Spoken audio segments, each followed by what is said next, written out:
Hello, I'm Bob Morwell, pastor of United Methodist Church in Quincy, Illinois, and this is episode 8 of CyberBible 2.0, our online study of the Gospel according to Luke.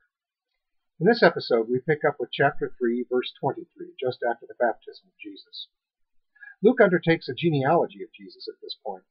Matthew does the same at the very beginning of his Gospel, and a side-by-side comparison will quickly reveal that they do not match. Luke starts his genealogy with Adam, while Matthew begins his with Abraham. Luke counts 52 generations between Abraham and Jesus, while Matthew counts only 41 generations between him and Jesus. None of the names of the fathers of the previous 10 generations listed in the two family trees before Joseph match up. A number of theories have been presented to try to reconcile the differences between these two family histories, but none can be called conclusive, and some are frankly quite a stretch. Among them is the theory that because Luke's account of Jesus' birth focuses so much on Mary, that this genealogy is traced through her family, while Matthew's is traced through Joseph's. But Luke does not say this is Mary's family tree, but rather Joseph's. And it was not at all common in those days to trace your family lineage through your mother, even if she was your only biological parent. Both genealogies cite King David as an ancestor, but Matthew says that Joseph was a descendant of David through David's son Solomon, while the other says he was descended through another son named Nathan.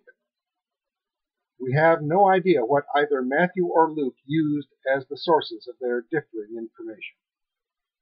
Skeptics will claim that both Matthew and Luke just made up these genealogies out of whole cloth to try and link Jesus to the giants of the Jewish faith. But they have no more insight into the origins of these lists than do believers. Frankly, the link to David is not at all implausible, given that by the time of Jesus, David would have had thousands of descendants who could trace themselves back to him. I'm distantly related to a Civil War general, John A. Logan. He was actually pretty famous at the time. There was a Logan family reunion in southern Illinois last year. I wasn't able to attend, but hundreds of people were there, and he lived just a century and a half ago. The time between David and Jesus was 1,000 years. That's plenty of time for a whole lot of begetting. The simplest and most plausible explanation is that neither genealogy is all that accurate, though each may have a kernel of truth. For those who insist that every verse and word of the Bible is literally true and inerrant, this will be hard to hear. But efforts to reconcile these very different family histories simply fall short of being workable or believable. Even if bunches of people in one genealogy went by aliases or nicknames that were listed in the other, the numbers just don't add up. Now, for the purists, absolutists, and fundamentalists, this leads to the fear and the claim that if you can't believe every part of the Bible, you can't believe any part of the Bible. Ironically, this is a point upon which many fundamentalists and atheists agree. Those of you who know me know that I'm a lover of history. One thing I've learned is that the human story, any human story, every human story, is complex and often mixed with mystery. The biographies of the towering figures of history are often mixed with legend and speculation, and it can be hard to tell which is which in some cases. I grew up with the story of how young Abraham Lincoln walked miles to pay back 2 cents he had accidentally overcharged a customer of his little store in New Salem. It's a tale recounted in many books. Did it really happen? I can't say for certain, but it does seem reflective of the man's well-established integrity, the character that led to the nickname Honest Abe. This story reflects his larger story and makes it plausible, even if there's no hard and fast, absolute documentation of it. One of the points of both genealogies was that Jesus was part of a long line of prophets and leaders whom God has anointed to change the world in dramatic ways, and he certainly did that.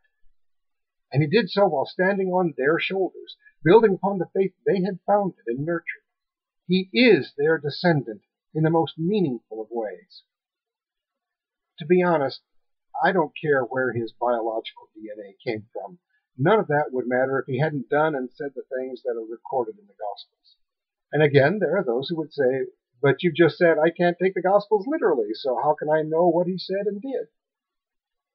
History may not always remember and record people with exactitude, But as a journalist friend of mine is fond of saying about many of his more surprising stories, you can't make this stuff up. Well, yeah, you can. But if there are plenty of people around who say, hey, that's not how it happened, then the myth will die. There are plenty of people living at the time these books were written who were witnesses to these events, and they insisted they were true, even when it cost them their lives. Does that mean they got every detail right? No, probably not. That doesn't happen in real history. But they certainly got the gist of the message and strove to tell the story as accurately as they possibly could. And they were often painfully honest. And as I noted in our last episode, they included stuff that baffled them, but which they could not honestly exclude without doing violence of a narrative, like having Jesus undergo a baptism that was billed as being for the forgiveness of sins when they believed that he had always been without sin. They would even include stories about his closest friends and followers who became keepers of this story that made them look pretty bad. Painful honesty. That gives us reason to take their reports seriously, even if we find reason not to always necessarily take them literally. We will consider these issues again the further into the gospel we go. For now, we conclude our study of the third chapter of Luke, and we move on to chapter 4 with our next episode. As always, I invite your questions and responses. This is intended as an interactive study, so feel free to post your questions and comments. You are also invited to check out our website, which is most easily accessed by going to www.qumc.org, and our Facebook page, which can be found by searching for United Methodist Church of Quincy, Illinois. You're also very welcome to join us for worship and study each Sunday. We have services at 9 and 9:45. Transportation and child care are available free of charge. I'm Bob Morwell, pastor of Union United Methodist Church. Peace.